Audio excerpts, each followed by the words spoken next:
বিসমিল্লাহ, আসসালামু আলাইকুম। আমি মিজান।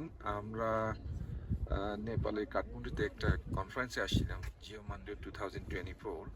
সাথে আমার কলিগ ডক্টর রাজিবুল করিম এবং two Nepali student, Sagun Shrestha and Bikash Devkota. তা আমাদের 8 দিনের পার্সোনাল ট্যুর আমরা শেষ করছি আজকে এই চন্দ্রগিরি হিলস থেকে।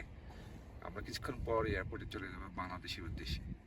আমি একটা ট্রাভেল ডায়েরি তৈরি করতেছি আমাদের নিজেদের জন্য, এবং অন্য কারো যদি এটা কাজে আসে তো আমরা এটা পোস্ট করবো ফেসবুকে।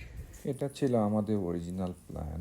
আমরা নেপালে কোন কোন জায়গায় ঘুরবো, কোথায় থাকবো, আর তার ম্যাপ লোকেশনও দেয়া আছে এখানে।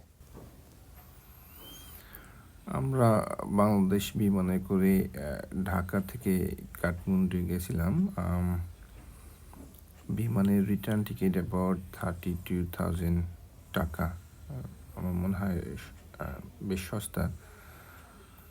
যদি সকালে যাওয়া যায় তাহলে কাঠমান্ডুতেই ওই দিন ঘোরাঘুরি করা যায়। তো আমরা কাঠমান্ডুতে এখানে 2টা জায়গা দেখছিলাম ওই দিন। একটা হচ্ছে শম্ভু আর মাঙ্কি মন্দির। এটা হচ্ছে হিন্দু এবং বুদ্ধিস্ট তীর্থস্থান।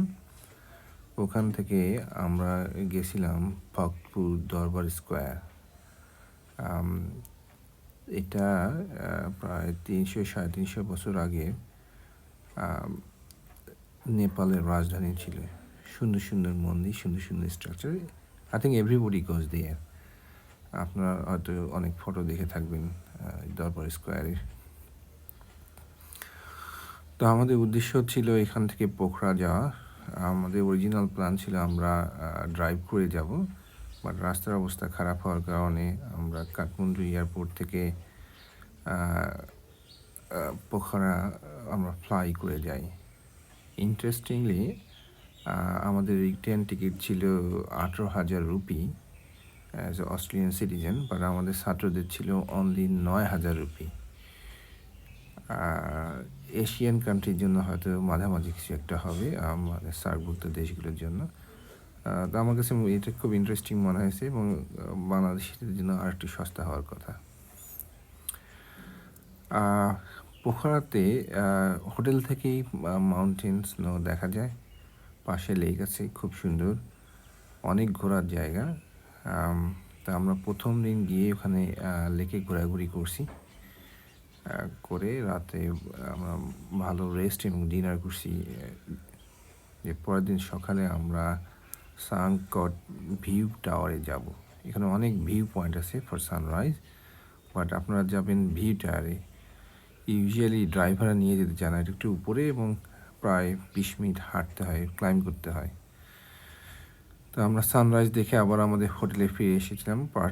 এটা হচ্ছে পোখারা বাটিকা। সকালের নাস্তা করে পরে আমরা বের হলাম মেনলি 2টা জিনিস দেখার জন্য। একটা ছিল শিব স্ট্যাচু, এটা হচ্ছে পামডিকট শিবা স্ট্যাচু। ওইটা দেখে আমরা চলে আসলাম হচ্ছে ডেভিস ফলস। ডেভিস ফলসের ইন্টারেস্টিং স্টোরি হচ্ছে ডেভিড ফ্যামিলি ওখানে সুইম করতে গিয়ে তার ওয়াইফ পানিতে ভেসে যায় এবং মারা যায়। তার বাবার উইশ অনুযায়ী এটার নাম হওয়ার কথা ছিল ডেভিড ফল, বাট স্লোলি এটার নাম চেঞ্জ হয়ে ডেভিস ফলস হয়ে গেছে। ওর পাশেই ফার্স্ট ওখানে যে কেভ তৈরি হয়েছে ওর পাশেই একটা মন্দির এবং কেভ আছে, ওটাও হিন্দুদের তীর্থস্থান। যাক, আমরা আবার হোটেলে ফেরত চলে আসি। নেক্সট ডে আমরা ড্রাইভ করে রওনা দিই for Mustang. It's a long way, so we have to stay some hotels. আমি এগুলো বলবো। সো প্রথমে আমরা যাই ধামপুস ভিউ টাওয়ার। এটা একটা পুরানা ভিলেজ এবং ট্যুরিস্ট স্পট। ওখান থেকে মাউন্টেন ভালো দেখা যায় এবং নেপালিজ গ্রামীণ লাইফের একটা ভাইব পাওয়া যায়। তো আমরা ওখানে ঘুরে আমরা যাই হচ্ছে ক্লিফ নেপাল। এটা একটা রিসেন্টলি ডেভেলপ ট্যুরিস্ট স্পট, যেখানে হচ্ছে সাসপেন্ডেড ব্রিজ দিয়ে ওই স্পটে যেতে হয়। সুন্দর রেস্টুরেন্ট, খাওয়া দাওয়া এবং ডিফারেন্ট গেমস আছে। তো ডিফারেন্ট অ্যাক্টিভিটি করার পর আমরা স্টে করছিলাম হচ্ছে harness zip line and adventure resort. এটা কালীগান্ডিকি রিভারের পাশেই ইগলু রুমে আমরা ছিলাম, ভেরি বিউটিফুল নদীর পাশে। তারপর আমরা ড্রাইভ করে আমরা যাই হচ্ছে কালো পানি গেস্ট হাউস, ওখানে আমরা স্টপ করি এবং ওখানে লাঞ্চ নিই অন দ্য ওয়ে টু জমসন। ওখান থেকে এই মাউন্টেনগুলোর অপূর্ব ভিউ দেখা যায়। তো তারপর আমরা ড্রাইভ করে যাই হচ্ছে জমসন, ওখানে হচ্ছে জান্ডি হোমসে আমরা স্টে করছিলাম। এই হোমগুলো একটু ট্রেডিশনাল, একটু আনইউজুয়াল। যাই হোক, আমরা ওখানে এক রাতেই ছিলাম। ওখান থেকে আমরা পরের দিন সকালে মুক্তিনাথ মন্দিরের উদ্দেশ্যে রওনা দিই। তো এখানে যাওয়ার পরে পথে একটা হচ্ছে সেলফি পয়েন্ট পড়ে, কাকবেনি সেলফি পয়েন্ট, অপূর্ব ভিউ। পরিবেশ ওখানে কিছুটা ব্যারেন, এখানে ম্যাপে যেমন দেখা যাচ্ছে যে নিচের দিকে গ্রিন, উপরের দিকে ব্যারেন, মরুভূমির মতো, অ্যাকচুয়ালি তাই। আমরা ওখান থেকে প্রায় half an hour 1 hour drive করে মুক্তিনাথ মন্দির। এটা অ্যাবাউট 3800 মিটার হাই। সো একটু গেলে একটু ডিজি লাগে।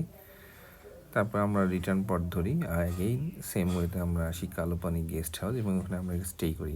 খুব সুন্দর একটা গেস্ট হাউস, অ্যাকোমোডেশন অপূর্ব। ওখান থেকে আমরা ফেরত আসি হচ্ছে পোখারা বাটিকা, যে হোটেলে আমরা ছিলাম সেই হোটেলে অ্যাগেইন। এর রিজন হচ্ছে যাতে বাচ্চারা হোমই ফিল করে। ডিফারেন্ট হোটেল হলে সাধারণত ঘুম হতে চায় না। তারপর আমরা ওখান থেকে ফ্লাই করে আবার কাঠমান্ডুতে চলে আসি। তো একটা জিনিস আমরা ট্রাই করি যে কিছু জিনিস রেখে যায় যাতে রিটার্ন পথে ওগুলোকে আবার দেখা যায়। তো ওরকম কিছু কিছু জিনিস আমরা রেখে গেছিলাম যেটা আমরা এসে আবার দেখব। কাঠমান্ডুতে এসে যে মেজর জিনিসটা আমরা রেখে গেছিলাম যে দেখব পরে, সেটা হচ্ছে চন্দ্রপুরি হিল রিসোর্ট।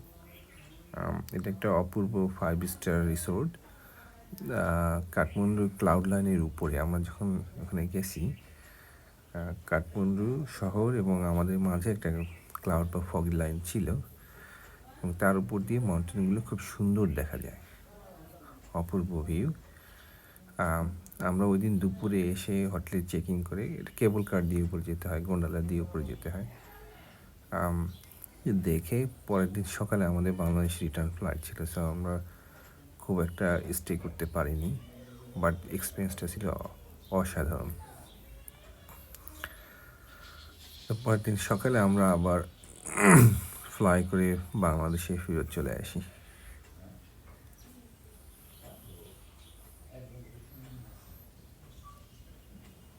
ধন্যবাদ।